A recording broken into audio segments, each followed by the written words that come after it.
Stéphane Dubois poussa la porte de sa grande maison de campagne en Provence après une année entière d'absence.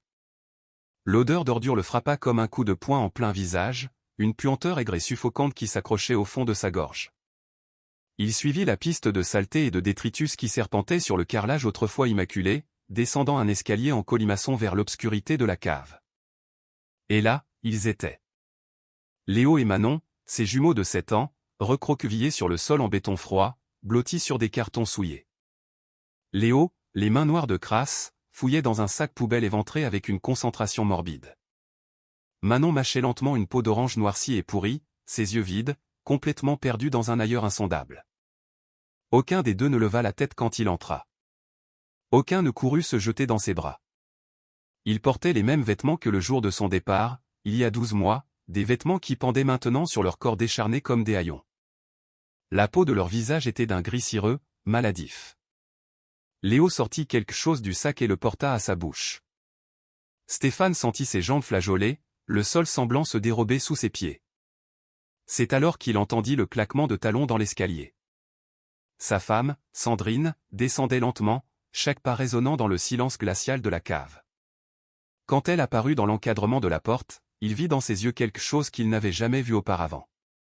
Quelque chose de sombre, de dur, qui lui glaça le sang. « Tu es arrivé » dit-elle d'un ton bien trop calme. « Il était temps que tu connaisses la vérité. Je m'appelle Lucas Martin et ce que je vais vous raconter aujourd'hui va vous fendre l'âme. Mais avant, dites-moi, d'où est-ce que vous m'écoutez? Laissez un commentaire, je les lis toujours tous. Et si vous aimez les récits comme celui-ci, abonnez-vous, comme ça je pourrai vous en apporter beaucoup d'autres. » Stéphane était incapable de bouger. Ses jambes semblaient être faites de plomb, clouées au sol immonde de la cave. Il regardait ses enfants comme s'ils étaient des fantômes, des spectres irréels. Léo continuait de fouiller les ordures avec des mouvements mécaniques, automatiques. Manon mâchait sa peau d'orange putréfiée, lentement, sans lever les yeux, sans même ciller. C'était comme s'ils n'étaient pas là, comme s'ils avaient oublié jusqu'à son existence. Qu'est-ce que, il essaya de parler, mais sa voix se brisa.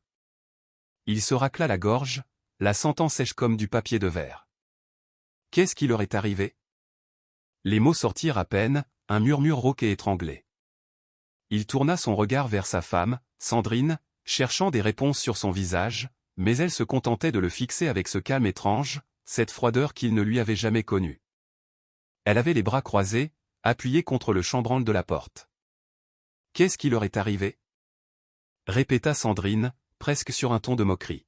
« Rien que tu n'aies provoqué. » Elle se détacha du mur et s'avança vers lui d'un pas lent, calculé. Le claquement de ses talons sur le béton résonnait comme des coups de marteau. Stéphane recula instinctivement. Il y avait dans sa démarche quelque chose de menaçant qui lui donnait la chair de poule. Quelque chose de dangereux. 12 mois plus tôt, tout avait été si différent. Stéphane Dubois était le propriétaire de 3 concessions de voitures de luxe à Paris. Il vendait des Mercedes, des Audi, des Porsche. Il gagnait en un mois ce que beaucoup ne gagnaient pas en 10 ans. Il vivait dans cette immense maison de campagne à 3 étages en Provence, avec piscine chauffée, cours de tennis et un garage où il gardait 5 voitures de collection. Il avait tout ce que l'argent pouvait acheter, mais il n'était jamais à la maison. Il y avait toujours une réunion plus importante, un client plus influx, une affaire plus juteuse. Il partait à 7 heures du matin et rentrait après minuit. Les week-ends, il les passait à jouer au golf avec des partenaires, à dîner avec des investisseurs, à voyager à Cannes ou à Monaco pour conclure des affaires. Sandrine se plaignait au début. Elle lui disait que les enfants avaient besoin de lui, qu'elle avait besoin de lui. Mais Stéphane avait toujours la même réponse. « Je fais tout ça pour vous », disait-il en désignant la maison, les voitures, les vêtements de marque, pour que vous ne manquiez de rien. Et Sandrine finissait par se taire, en pinçant les lèvres, en baissant le regard. Stéphane pensait qu'elle comprenait, qu'elle avait accepté le prix du succès. Il ne s'était jamais arrêté pour lui demander si elle allait bien. Il n'avait jamais remarqué comment ses yeux commençaient à s'éteindre jour après jour. Les jumeaux, Léo et Manon, avaient 6 ans quand tout a commencé à s'effondrer. C'étaient des enfants brillants, pleins d'énergie. Léo voulait être astronaute et passait des heures à dessiner des fusées et des planètes. Manon aimait les animaux et rêvait d'avoir un chien. Ils partageaient la même chambre au deuxième étage de la maison, décorée avec du papier peint représentant des étoiles et des nuages. Ils avaient des jouets coûteux qu'ils n'utilisaient jamais. Ce qu'ils voulaient, c'était que leur père joue avec eux. Stéphane leur faisait constamment des promesses. Samedi prochain, on va au parc, disait-il. Le mois prochain, je t'achète ce chien, Manon. La semaine prochaine, je t'apprends à faire du vélo, Léo. Mais le samedi suivant, il y avait toujours un déjeuner d'affaires. Le mois prochain n'arrivait jamais. La semaine prochaine se transformait en la suivante. Et la suivante. Les enfants cessèrent de lui demander des choses, cessèrent de l'attendre à la porte, cessèrent de lui dessiner des cartes d'anniversaire. Sandrine avait essayé. Elle avait essayé de lui parler, de le faire asseoir, de lui faire voir ce qu'il était en train de perdre. Ils grandissent, Stéphane, lui avait-elle dit un soir alors qu'il vérifiait ses emails sur son téléphone pendant le dîner. Léo m'a demandé hier si tu vivais encore ici. Stéphane leva à peine les yeux une seconde. N'exagère pas, Sandrine. Les enfants vont bien, ils ont tout ce dont ils ont besoin. Et il continua à écrire, sans voir comment elle fermait les yeux pour retenir ses larmes. Puis arriva l'opportunité que Stéphane avait attendue toute sa vie. Un investisseur parisien voulait ouvrir une chaîne de concession de voitures électriques dans toute la France. Il avait besoin d'un partenaire, quelqu'un avec de l'expérience, des contacts, une vision, et il avait pensé à Stéphane. L'offre était millionnaire, mais il y avait une condition. Il devait partir à Lyon pendant 1 an pour apprendre le métier, connaître l'opération, établir des contacts. Ce n'est qu'1 an, dit Stéphane à Sandrine le soir où il reçut l'offre. Ils étaient dans la chambre, elle assise sur le lit, lui debout près de la fenêtre, regardant les lumières lointaines. 12 mois et je reviens 3 fois plus riche. On pourra acheter une maison sur la Côte d'Azur, voyager dans le monde entier, donner aux enfants la meilleure éducation. Sandrine ne dit rien, elle le regardait simplement, les mains posées sur ses genoux, les serrant jusqu'à ce que ses jointures blanchissent. « Et nous » demanda-t-elle finalement d'une voix si basse que Stéphane faillit ne pas l'entendre. « Et les enfants » Léo a 7 ans le mois prochain. Manon entre en 2e primaire. Stéphane se tourna vers elle avec ce sourire confiant qu'il utilisait pour conclure des affaires. Ils iront bien. Tu es une excellente mère et je les appellerai tous les jours. En plus, je vous enverrai de l'argent supplémentaire. Tout ce dont vous aurez besoin. Sandrine le fixa longuement. Stéphane vit quelque chose dans ses yeux qu'il ne sut pas interpréter, quelque chose comme de la résignation, comme un adieu. Fais ce que tu veux, Stéphane, dit-elle finalement. Tu le fais toujours. Elle se glissa sous les draps et éteignit la lumière de son côté. Stéphane resta là, debout dans l'obscurité, ressentant un malaise étrange dans sa poitrine, mais il le chassa. C'était pour le bien de tous. Il le fallait. Il partit 2 semaines plus tard. Les enfants ne pleurèrent pas quand il leur dit au revoir. Cela le blessa un peu, bien qu'il ne l'admît pas.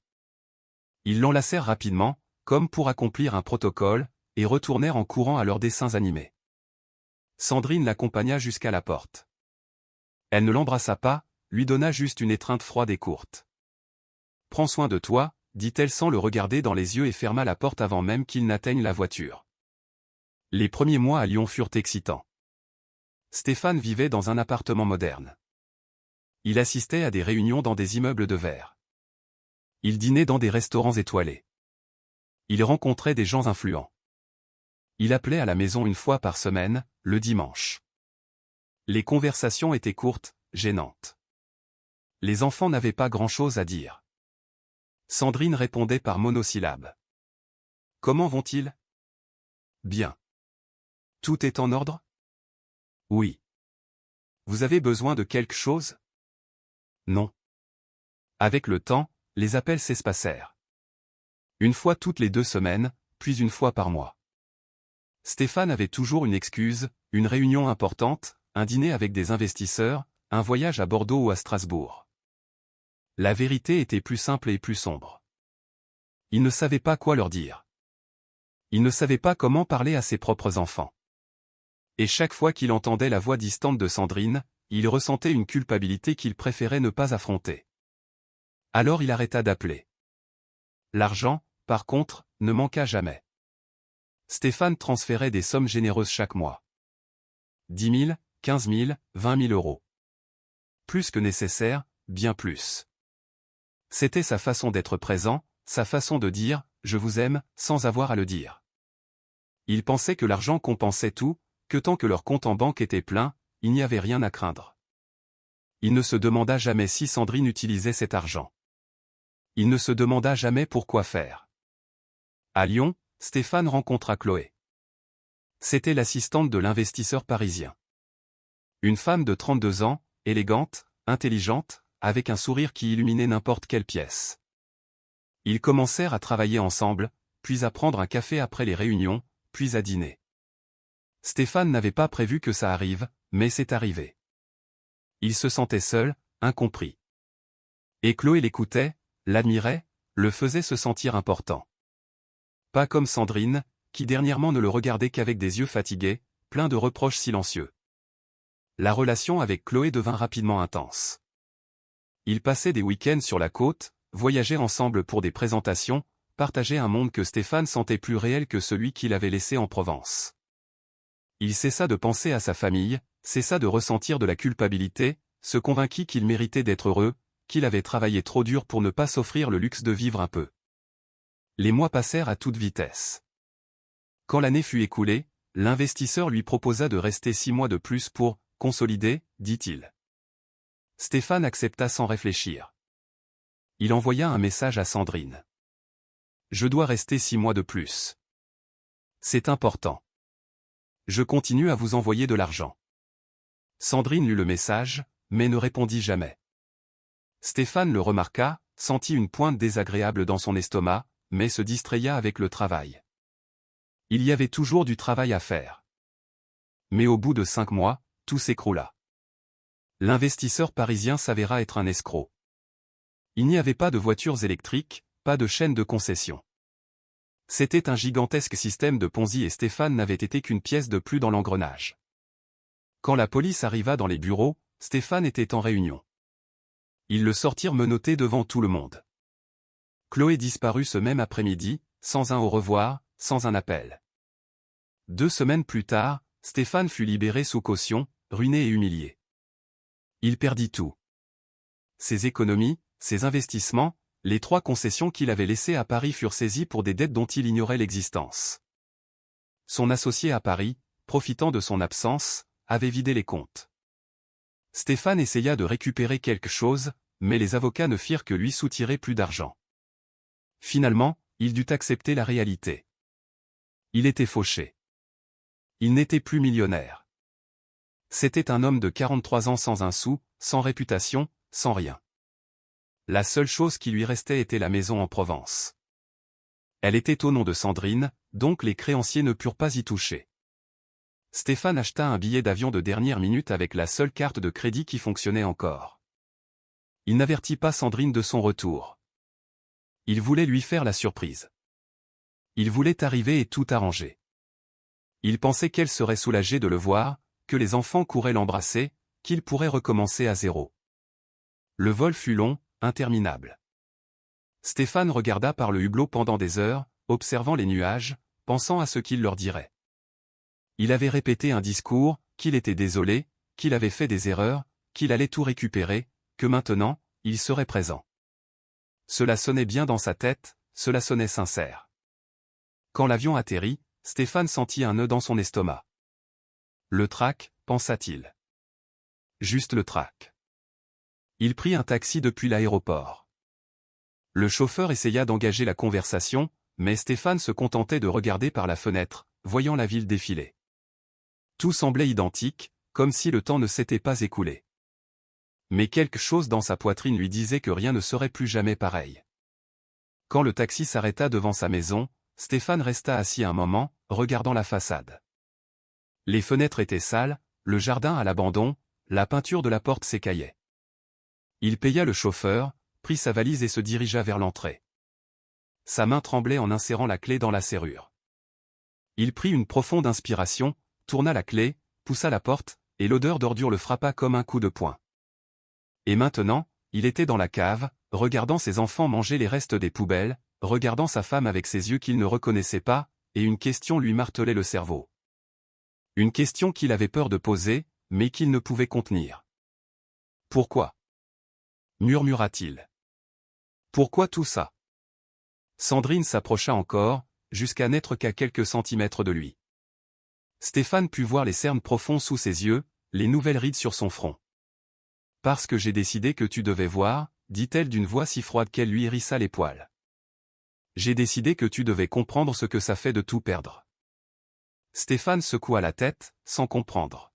« De quoi tu parles ?»« Je vous envoyais de l'argent, Sandrine. »« Beaucoup d'argent. »« Où est-il ?»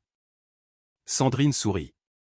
Ce n'était pas un sourire heureux, c'était un sourire brisé, plein de douleur et de quelque chose d'autre, qui ressemblait à de la vengeance. « L'argent » demanda-t-elle en penchant la tête. « Ah, Stéphane, l'argent est en sécurité. Chaque euro que tu as envoyé. Je n'ai jamais touché un centime. » Stéphane sentit son sang se glacer. Ce n'était pas possible. Elle ne pouvait pas être en train de dire ce qu'il croyait qu'elle disait. « Tu nous as laissés seuls, » continua Sandrine, la voix tremblante maintenant, se brisant. « Tu nous as abandonnés pendant une année entière. Alors j'ai décidé de te montrer ce que cela signifie. » Stéphane regarda les enfants, toujours blottis sur le sol, toujours en train de manger des ordures. Il regarda Sandrine, les larmes coulant sur ses joues, et il comprit. Il comprit que la femme qu'il avait aimée n'existait plus, que quelque chose en elle s'était brisé, et que c'était lui qui tenait le marteau. Stéphane fit un pas vers les enfants, mais Sandrine lui bloqua le chemin. « Ne les touche pas, » dit-elle d'une voix tranchante comme du verre brisé. Il la regarda, sans comprendre, les mains tremblantes le long du corps. « Ce sont mes enfants, » murmura-t-il. « Nos enfants. » Sandrine laissa échapper un rire. Sec, amer, qui ne ressemblait en rien à un rire. « Vraiment ? Depuis quand ?» Les mots lui tombèrent dessus comme des pierres. Stéphane ouvrit la bouche, mais aucun son n'en sortit. « Léo, Manon, » dit Stéphane, essayant de paraître calme, de paraître comme un père. Les enfants ne réagirent pas. Ils restaient là, dans leur monde de carton et d'ordures, comme s'il était invisible. « Regardez-moi, s'il vous plaît. » Rien. Pas un clignement d'yeux, pas un mouvement. C'était comme s'ils étaient en transe, comme s'ils avaient appris à se déconnecter de tout. Stéphane sentit quelque chose se déchirer en lui, quelque chose de profond et de vital. Il s'agenouilla sur le sol sale, sans se soucier du costume qu'il portait. Il rampa vers Léo et étendit la main pour toucher son épaule. L'enfant se recroquevilla, s'éloignant de lui comme si son contact le brûlait. C'était pire que n'importe quel cri, pire que n'importe quelle insulte. Stéphane laissa tomber sa main, vaincu. « Qu'est-ce que tu leur as fait ?» demanda-t-il en regardant Sandrine avec des yeux humides. « Qu'est-ce que tu leur as fait pour qu'ils aient peur de moi ?» Sandrine se laissa glisser contre le mur de la cave, jusqu'à s'asseoir sur le sol. Elle serra ses genoux dans ses bras, regardant dans le vide. « Je ne leur ai rien fait, » dit-elle d'une voix brisée. « C'est toi. Tu leur as appris que leur père n'existe pas, que peu importe à quel point ils ont besoin de lui, il ne sera jamais là. » Stéphane secoua la tête, désespéré. « Mais j'appelais, j'envoyais de l'argent. Je construisais un avenir pour eux. » « Un avenir ?» Sandrine leva les yeux et Stéphane vit dans son regard une douleur si profonde qu'elle lui coupa le souffle. Stéphane, ils n'avaient pas besoin d'un avenir de millionnaire. Ils avaient besoin d'un père maintenant. Un père pour les emmener à l'école, pour leur lire une histoire avant de dormir, pour être là quand Léo a fait des cauchemars pendant 3 mois d'affilée, quand Manon est tombée de vélo et s'est cassé le bras. Tu sais qui était là? Moi. Toujours seul. Stéphane se passa les mains sur le visage. Ses yeux le brûlaient. Je ne savais pas que Manon s'était cassé le bras, murmura-t-il. Le silence qui suivit fut écrasant. Sandrine le fixait, attendant qu'il comprenne ce qu'il venait de dire, ce qu'il venait d'admettre. Qu'il ne savait pas. Que sa fille s'était cassé un os et qu'il n'en avait même pas eu connaissance. C'était il y a 5 mois, dit Sandrine finalement. Je t'ai envoyé 3 messages. Tu n'as jamais répondu. Stéphane se souvint vaguement d'avoir vu des messages de Sandrine, mais il était à un dîner important ce soir-là avec Chloé. Il s'était dit qu'il répondrait plus tard. Et ce, plus tard, n'est jamais arrivé. Je suis désolé, dit-il. Et les mots sonnèrent creux, même pour lui. Sandrine rit de nouveau de ce son vide et brisé. Tu es désolé. Stéphane, il y a des choses que désolé ne répare pas. Il y a des blessures qui ne se referment pas. Et tu as fait des blessures très profondes à tes enfants. Mais toi. Stéphane éleva la voix, sentant la colère se mêler à la culpabilité. Tu avais de l'argent, beaucoup d'argent. Pourquoi les as-tu laissés vivre comme ça? Sandrine le regarda avec une intensité qui lui hérissa la peau. Parce que je voulais que tu vois. J'avais besoin que tu comprennes ce que ça fait d'être seul, d'être abandonné, d'être brisé. Stéphane secoua la tête, n'arrivant pas à y croire. Tu es malade. C'est de la maltraitance. De la maltraitance? Sandrine se releva d'un bond, les poings serrés. Tu me parles de maltraitance? Toi, qui les as abandonnés pendant une année entière? Toi, qui leur a promis 1000 choses et n'en a jamais tenu une seule? Toi, qui étais trop occupé à coucher avec ton assistante à Lyon pour appeler tes propres enfants? Stéphane sentit le sol tanguer sous ses pieds. Comment, sa voix sortit étranglée. Comment sais-tu pour Chloé? Sandrine sortit son téléphone de sa poche avec des doigts tremblants, fit glisser l'écran et le lui montra. Des photos, des dizaines de photos. Stéphane avec Chloé dans des restaurants, s'embrassant sur une plage, entrant ensemble dans un hôtel. Stéphane sentit la bile lui monter à la gorge. J'ai engagé un détective privé, dit Sandrine d'une voix plate, morte. Au bout de 3 mois, quand tu as arrêté d'appeler, quand j'ai commencé à soupçonner. Stéphane ne pouvait détacher ses yeux des photos. Il était là, souriant, heureux, enlaçant une autre femme pendant que sa famille s'effondrait en Provence. Alors, tu savais? Murmura Stéphane. Depuis tout ce temps? Sandrine rangea le téléphone. Oui. Et chaque virement que tu envoyais me faisait plus mal, parce que je savais que cet argent était ta façon d'acheter le silence de ta conscience. Stéphane voulut nier. Il voulut dire que ce n'était pas comme ça, mais les mots restèrent coincés dans sa gorge parce qu'au fond, il savait qu'elle avait raison. Alors, tu as décidé de me punir, dit Stéphane, la gorge nouée. Tu as décidé de punir nos enfants pour me donner une leçon. Sandrine le regarda dans les yeux, sans ciller. Je ne les ai pas punis, eux. Je les ai protégés de quelque chose de pire. Je les ai protégés de grandir en pensant que l'argent remplace l'amour. Stéphane secoua la tête. C'est de la folie. Tu les as fait manger dans les poubelles, Sandrine. Ils ont mangé ce que j'ai mangé, répondit Sandrine. Et pour la première fois, Stéphane remarqua à quel point elle était maigre, les pommettes saillantes, les vêtements flottants sur son corps. Quand j'ai décidé de ne pas toucher à ton argent, j'ai décidé que nous vivrions avec ce que nous avions vraiment. Sans toi. Comme une famille véritablement abandonnée. Elle se toucha le ventre comme si elle avait mal. J'ai vendu mes bijoux, mes vêtements, tout ce que j'ai pu. Quand tout a été épuisé, nous avons commencé à manger ce que nous trouvions. Ce que les gens jetaient. Stéphane la regardait, horrifié. Tu aurais pu demander de l'aide, Sandrine eut un rire amer. Ma famille? Stéphane, tu as coupé tout contact avec eux il y a des années. Mes amis? Elles ont arrêté de venir quand tu as commencé à annuler toutes nos soirées. Tu m'as isolé, Stéphane. Et quand tu es parti, je me suis rendu compte que je n'avais personne. Les mots le frappèrent comme des coups de poing. Il se souvint des fois où il avait critiqué la mère de Sandrine, des fois où il avait convaincu Sandrine qu'il n'avait besoin que l'un de l'autre. Mais il n'avait jamais été là. Elle s'était retrouvée complètement seule. Ce n'était pas mon intention, murmura-t-il. Sandrine s'approcha de lui, les yeux brillants de larmes et de rage.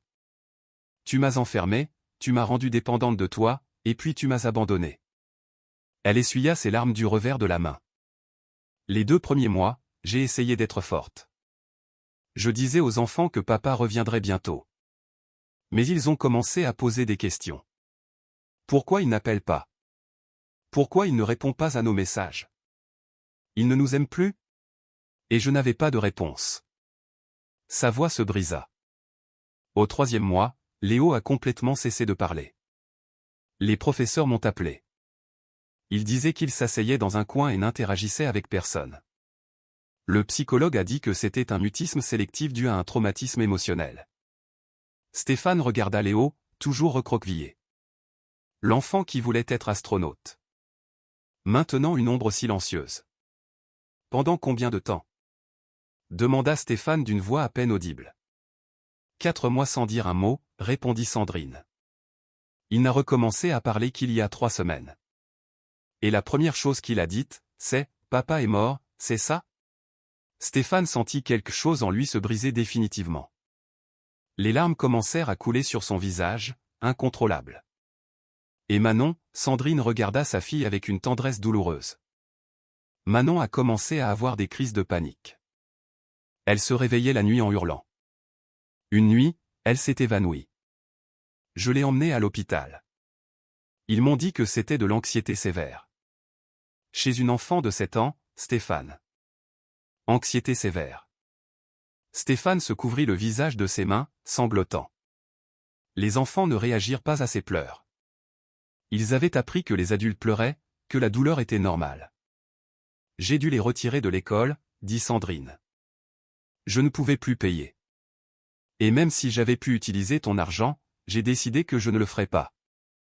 Stéphane leva les yeux, rouge et gonflé. Mais les enfants ne doivent pas payer pour mes erreurs, dit-il. Ils ne méritent pas ça. Sandrine s'agenouilla à côté de lui. Tu as raison. Ils ne méritent pas ça. Ils méritaient un père qui les aime plus que son argent. Et ils ne l'ont pas eu. Qu'est-ce que tu voulais qu'il se passe, Sandrine? Demanda Stéphane avec désespoir. Que je revienne, que je voie ça et que je me sente coupable? Que je souffre? Mission accomplie. Je suis détruit. Tu es contente, maintenant? Sandrine secoua la tête lentement. Il ne s'agit pas que tu souffres. Il s'agit que tu comprennes. Que tu vois ce que tu as provoqué. Il y eut un long silence. Et maintenant? Demanda-t-il. Qu'est-ce que je suis censé faire? Sandrine se leva et se dirigea vers l'escalier. Maintenant, c'est à toi de décider. Tu peux repartir. Ou tu peux rester et réparer le désastre que tu as causé. Mais si tu restes, ce n'est pas avec de l'argent. C'est avec ton temps, ta présence, ton amour. Je reste, dit Stéphane sans réfléchir. Les mots sortirent d'un endroit profond, instinctif. Je reste. Je vais arranger ça. Sandrine s'arrêta sur la première marche, sans se retourner. Tu ne pourras pas l'arranger, Stéphane. Certaines choses ne s'arrangent pas. On vit avec, c'est tout. Elle monta les marches lentement et disparut. Stéphane resta là, agenouillé dans la cave, regardant ses enfants. 2 enfants qui ne le reconnaissaient plus. Il s'approcha lentement de Manon. Elle le regarda pour la première fois. Ses yeux étaient grands, vides. « Salut, ma princesse » dit Stéphane en essayant de sourire, la voix tremblante. Manon pencha la tête, l'étudiant comme un étranger.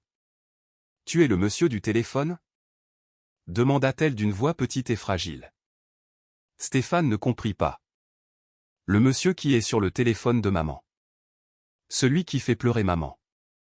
Stéphane sentit son cœur se briser en 1000 morceaux. C'était ça, ce qu'il était pour sa fille. L'homme des photos. Oui, murmura-t-il, incapable de mentir. C'est moi. Je suis ton papa. Manon hocha la tête lentement. Maman dit que les papas s'en vont.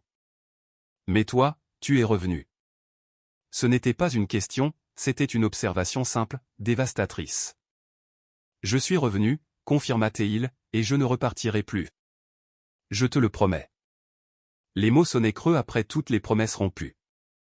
Manon le regarda longuement, puis retourna son attention vers le sac poubelle. Les promesses, ça ne sert à rien, dit-elle de sa petite voix. Il n'y a que la nourriture qui sert. Stéphane sentit qu'il ne pouvait plus respirer. Il se leva avec des jambes tremblantes et monta les escaliers. Il trouva Sandrine dans la cuisine, assise par terre. La cuisine était dévastée. Placard vide, réfrigérateur débranché et ouvert. Où est l'argent? Demanda Stéphane. Sur un compte en banque. Tout. Je vais acheter à manger. De la vraie nourriture. Ils ne la mangeront pas, dit Sandrine. Leurs estomacs ne tolèrent plus la nourriture normale.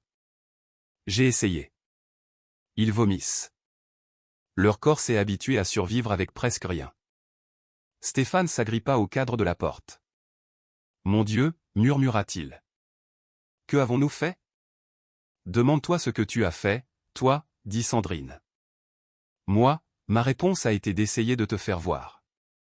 De te montrer le goût de l'absence, l'odeur de l'abandon. Stéphane sortit de la maison en trébuchant. L'air extérieur lui parut trop pur. Il marcha sans but, pleurant en pleine rue. Il entra dans une épicerie et acheta du pain frais, du lait, des fruits. Des choses simples. Quand il rentra, il posa les sacs sur la table poussiéreuse. J'ai apporté à manger. Sandrine regarda les sacs. Il faudra qu'il mange petit à petit. De petites portions. Stéphane descendit à la cave avec une assiette de pain. Les enfants le regardèrent avec méfiance. J'ai apporté du pain, dit-il d'une voix douce. Il s'assit loin d'eux et posa l'assiette entre deux. Après une éternité, Léo s'approcha en rampant, prit un morceau, le sentit, et y mordit timidement. Ses yeux s'écarquillèrent. Manon le vit et s'approcha aussi. Ils mangèrent lentement, prudemment, comme des animaux effrayés. Cette nuit-là, Stéphane dormit sur le sol du salon. Il n'y avait pas de meubles. Sandrine avait tout vendu. Il s'enroula contre le mur, tremblant de froid et de peur. Au-dessus, il entendait les pas de Sandrine, les gémissements des enfants dans leurs cauchemars. Il sut que cela ne faisait que commencer. Les jours suivants furent un enfer lent et silencieux.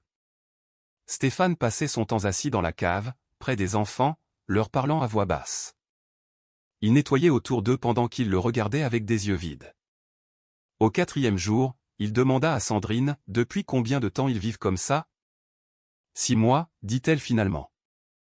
Les 6 premiers mois, j'ai essayé de garder les apparences. Mais quand j'ai vu les photos de toi avec elle, quelque chose en moi s'est brisé. J'ai décidé que si tu pouvais vivre sans nous, nous vivrions sans toi, pour de vrai. 6 mois à manger des ordures, répéta Stéphane. Et tu n'as jamais pensé à arrêter? Sandrine se tourna vers lui, les yeux rouges. Chaque jour, j'y pensais. Mais ensuite, je regardais ton profil sur les réseaux sociaux, tes photos dans des restaurants chics, tes selfies à la plage. Et je me demandais pourquoi c'était à moi d'être forte pendant que tu vivais ta vie parfaite. Alors j'ai continué. Pour leur montrer ce que nous valions vraiment pour toi. Rien. Vous valiez tout pour moi, plaida-t-il. Sandrine eut un rire amer. Nous valions le prix d'un virement mensuel. Une obligation que tu remplissais pour dormir tranquille. Mais nous n'avons jamais été ta priorité. Les mots étaient des couteaux. Laisse-moi réparer ça, supplia Stéphane. Dis-moi quoi faire. Ça ne se répare pas, Stéphane. Ce sont des vies brisées, des enfances volées. La seule chose que tu puisses faire, c'est d'être là. Tous les jours. Chaque heure. Jusqu'à ce que, peut-être, un jour, ils décident de te pardonner. S'ils le font. Cet après-midi-là, Stéphane s'assit à côté de Léo. L'enfant dessinait sur un carton avec un bout de charbon. Pourquoi tu es parti? La voix était si petite. Pour le travail, répondit Stéphane. Je pensais que c'était la bonne chose à faire. Et c'était la bonne chose à faire? Non, dit Stéphane, la voix brisée. Non. C'était la chose la plus stupide que j'ai jamais faite. Léo hocha la tête lentement. Maman disait que tu ne reviendrais pas. Mais j'espérais que si. Les mots l'écrasèrent. Je suis désolé, mon fils. Tellement désolé. Léo le regarda enfin. Ses yeux étaient vieux, trop vieux pour un enfant de 7 ans. Les excuses ne changent rien. Une semaine après son retour, Stéphane monta au 2e étage. La chambre des enfants était vide. Sur le sol, un dessin de Léo. La famille. Mais le père était barré de traits noirs épais, effacé. Sandrine apparut derrière lui. Il a fait ça il y a 4 mois. Le jour de l'anniversaire de ton départ. Stéphane tenait le dessin, les mains tremblantes. Pourquoi l'as-tu gardé? Pour me souvenir, dit-elle. Pour me souvenir pourquoi je faisais ça. Ils s'assirent l'un en face de l'autre. Ce que tu as fait, Sandrine, dit-il, ce n'était pas juste pour me donner une leçon, n'est-ce pas? Elle le regarda longuement. Non. C'était aussi une punition pour moi. Pour t'avoir choisi. J'ai pensé que si je nous faisais assez souffrir, je pourrais peut-être nous purger de toi. T'effacer, comme Léo t'a effacé du dessin. Mais ça n'a pas marché, affirma Stéphane. Sandrine secoua la tête. Non. Parce qu'il continuait de t'aimer. Manon dormait toutes les nuits avec ce chien en peluche que tu lui avais offert. Ça me rendait encore plus folle de rage. Pour la première fois depuis des jours, il toucha sa main. Elle ne la retira pas. Nous sommes tous les deux brisés, dit-il. Elle serra sa main, désespérée. Ils ont déjà payé le prix, Stéphane. Il l'attira à lui et ils pleurèrent ensemble dans cette pièce vide. Les jours devinrent des semaines. Stéphane ne partit pas. Il se levait, achetait à manger, nettoyait, parlait aux enfants. Un après-midi, Manon monta de la cave. Tu vas repartir? Non. Tu l'as déjà dit. Tu as menti. Pourquoi ce serait différent? Stéphane prit une profonde inspiration. Parce que cette fois, je comprends ce que j'ai perdu. Je sais ce qui est important. Et qu'est-ce qui est important? Vous. Seulement vous. Elle s'approcha et posa sa petite main sur sa joue. Tu pleures. Il ne s'en était même pas rendu compte. Puis, dans un mouvement rapide, Manon le serra dans ses bras. Ce fut court, presque accidentel, mais pour Stéphane, ce fut comme si on lui avait rendu la vie. Cette nuit-là, il dit à Sandrine, nous avons besoin d'aide professionnelle. Les enfants, toi, moi. Avec quel argent? Avec celui que j'ai envoyé. C'est l'argent de notre famille.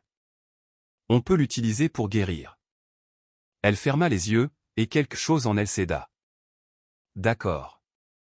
La thérapie fut dévastatrice. Il dut entendre Léo raconter comment il avait cessé de parler pour ne pas avoir à admettre que son père l'avait abandonné.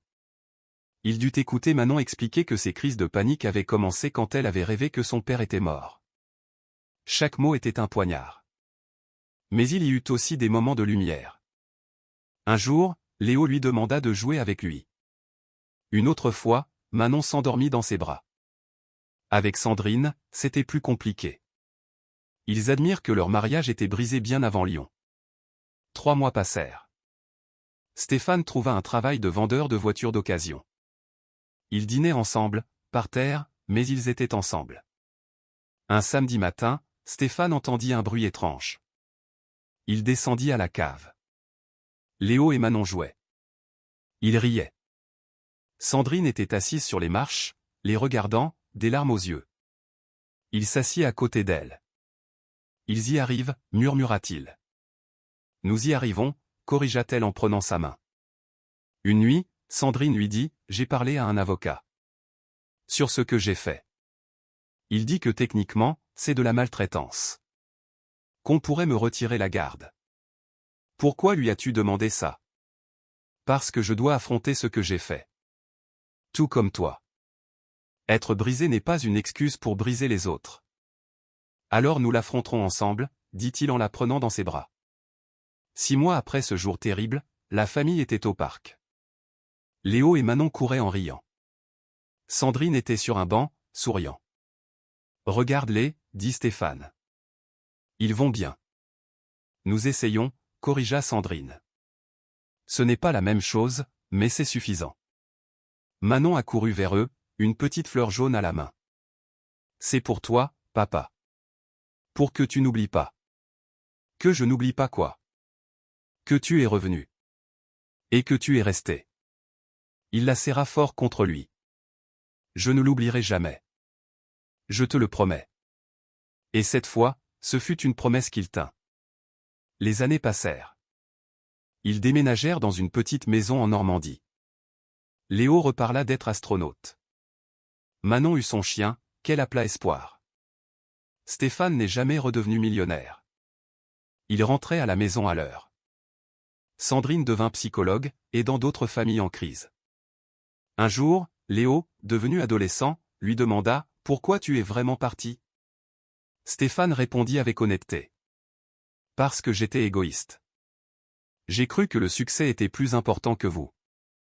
Je me suis trompé. » Léo le regarda longuement, puis le serra dans ses bras. « Merci d'être resté, papa. »« Merci de m'avoir laissé rester », murmura Stéphane en retour. Il avait appris que l'amour sans présence est vide. Il avait appris à aimer vraiment seulement lorsqu'il avait tout perdu. Parfois, il rêvait encore de cette cave. Mais alors il entendait les respirations calmes de ses enfants, sentait la main de Sandrine chercher la sienne dans le noir, et il se rappelait qu'il n'était plus dans cet enfer. Ils en étaient sortis. Ensemble. Avez-vous déjà dû faire face aux conséquences de vos décisions d'une manière qui vous a changé à jamais? Racontez-moi votre histoire dans les commentaires. Et si ce récit vous a touché, partagez-le. N'oubliez pas de vous abonner pour plus d'histoires qui vous feront sentir, penser et peut-être voir le monde un peu différemment.